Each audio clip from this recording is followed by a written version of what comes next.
Pemirsa, terima kasih pian masih bersama kami. Berita selanjutnya mengabarkan, Dinas Perdagangan wan Perindustrian Banjarmasin diminta untuk selalu melakukan pemantauan pada harga kebutuhan pokok di sejumlah pasar menjelang Lebaran Idul Fitri 1444 Hijriah. Dikarenakan fenomena perayaan hari besar keagamaan ini, biasanya sebagian harga bahan kebutuhan pokok ada yang mengalami kenaikan dikarenakan permintaan yang semakin tinggi.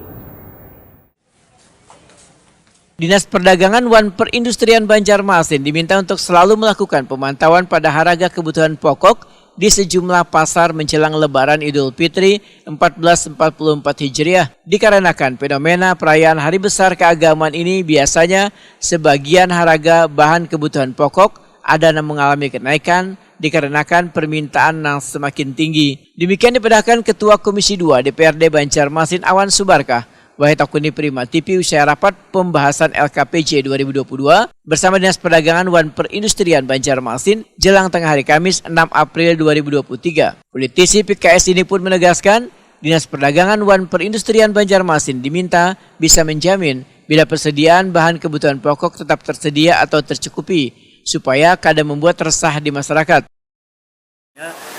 Dinas Perdagangan dan Perindustrian tentunya untuk bisa terus melakukan pemantauan di lapangan agar bisa menjamin bahwa stok bahan pokok itu tersedia mencukupi di lapangan atau di masyarakat di pasar-pasar kita.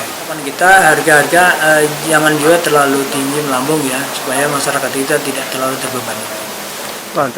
Sementara itu, Kepala Dinas Perdagangan wan Perindustrian Banjarmasin Ihram Mubtesar menyatakan persediaan bahan pokok menjelang Lebaran Idul Fitri 1444 Hijriah sangat tersedia atau aman. Walaupun persediaannya tercukupi, namun kada bisa dipungkiri ada harga yang mengalami kenaikan. Dikarenakan secara nasional permintaan atau kebutuhan sangat tinggi, maka berlaku ekonomi. Ihram Mubtesar mengimbau bubuhan pedagang agar kada menaikkan harga terlalu tinggi.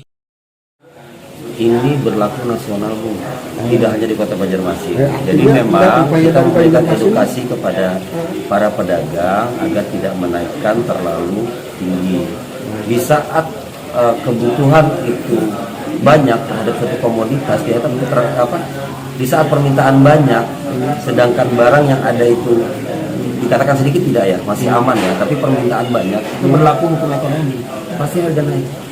Walaupun naiknya kita berikan edukasi kepada masyarakat, setiap kali kita menyampaikan atau memantau harga 3 kali dalam seminggu kita sampaikan tolong naiknya jangan terlalu signifikan. Itu aja. Ihram Mubtesar menambahkan untuk mengatasi gejolak harga kebutuhan pokok, maka Disperdagin Banjarmasin menargetkan 22 kali operasi pasar yang digelar di bulan Ramadan 1444 Hijriah.